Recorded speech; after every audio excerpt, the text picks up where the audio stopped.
Guys welcome to my YouTube channel. ఈరోజైతే మనం data science application subject గురించి తెలుసుకుందాం. ఫస్ట్ డేటా సైన్స్ అంటే డెఫినేషన్ ఏంటో చూద్దాం. It is a multidisciplinary field that focuses on extracting knowledge and insights from structured and unstructured data. ఇక్కడ structured data అంటే నార్మల్గా టేబుల్స్ ఉంటాయి కదా, డేటాబేస్ టేబుల్స్, ఎక్సెల్ షీట్స్, ఇవన్నీ స్ట్రక్చర్డ్ డేటా అంటాం. అన్స్ట్రక్చర్డ్ డేటా అంటే మనకి ఈమెయిల్స్ ఉంటాయి కదా, ఈమెయిల్స్ ఇంకా సోషల్ మీడియా, ఇవన్నిటి నుంచి ఉన్న డేటాని అన్స్ట్రక్చర్డ్ డేటా అంటాం. ఈ డేటా నుంచి మనకి ఇన్సైట్స్ గెయిన్ చేసుకోవడానికి ఇది యూజ్ అవుతుంది అనమాట. మనకు కావాల్సిన డేటాని ఎక్స్ట్రాక్ట్ చేసుకోవడానికి డేటా సైన్స్ అనేది యూజ్ అవుతుంది. It involves combination of statistics, computer science, mathematics. Data science అనే దాంట్లో computer science, mathematics, statistics, domain knowledge ఇవన్నీ కలిపితేనే మనం డేటా సైన్స్ అంటాం. The main goal of data science is to make informed decisions and predict future trends based on data.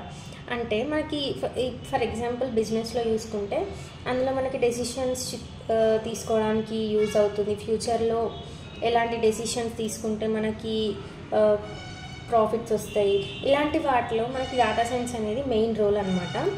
ఇంకా data science roles గురించి చూద్దాం. ఇక్కడ మనకైతే 10 రోల్స్ ఉన్నాయి డేటా సైన్స్లో.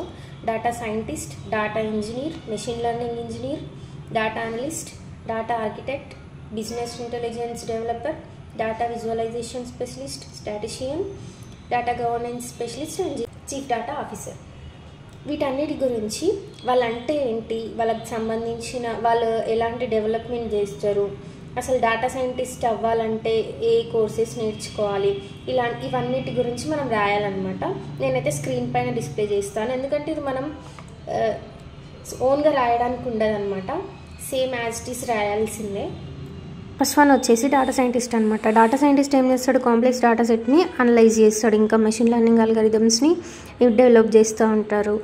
తనకు కావాల్సిన స్కిల్స్ ఏంటి, strong foundations in statistics, mathematics, ఇంకా పైథాన్, ఆర్ వచ్చి ఉండాలి. నెక్స్ట్ వన్ వచ్చేసి డేటా ఇంజనీర్ అనమాట. తనకు కూడా కొన్ని responsibilities, skills like SQL, Hadoop, Kafka ఇవన్నీ వచ్చి ఉండాలన్నమాట డేటా ఇంజనీర్ అవ్వాలి అంటే. కొన్ని మెషిన్ లెర్నింగ్ ఇంజనీర్ అవ్వాలంటే తనకు కూడా కొన్ని రెస్పాన్సిబిలిటీస్, టూల్స్ అన్నీ ఉన్నాయి. ఇంకా డేటా అనలిస్ట్ అవ్వాలంటే Excel, SQL, Tableau, Power BI, Python, R ఇలా వచ్చి ఉండాలన్నమాట. ఇంకా అన్నిటికీ కొన్ని రెస్పాన్సిబిలిటీస్, స్కిల్స్ ఇలాంటివి నేర్చుకోవాలి. ఇంకా వాళ్ళు యూజ్ చేసే టూల్స్ ఏంటి, ఇవన్నీ ఇన్ఫర్మేషన్ మనం రాయాలన్నమాట ఎగ్జామ్లో. ఇది గుర్తుపెట్టుకోవడం కష్టమే, బట్ తప్పదు, నేర్చుకోవాలి. ఈ వీడియోలో అయితే మనం డేటా సైన్స్ ఇంట్రడక్షన్ చూసాం, ఇంకా డేటా సైన్స్ రోల్స్ చూసాం. నెక్స్ట్ వీడియో నుంచి మనం కొన్ని టాపిక్స్ అయితే నేర్చుకుందాం.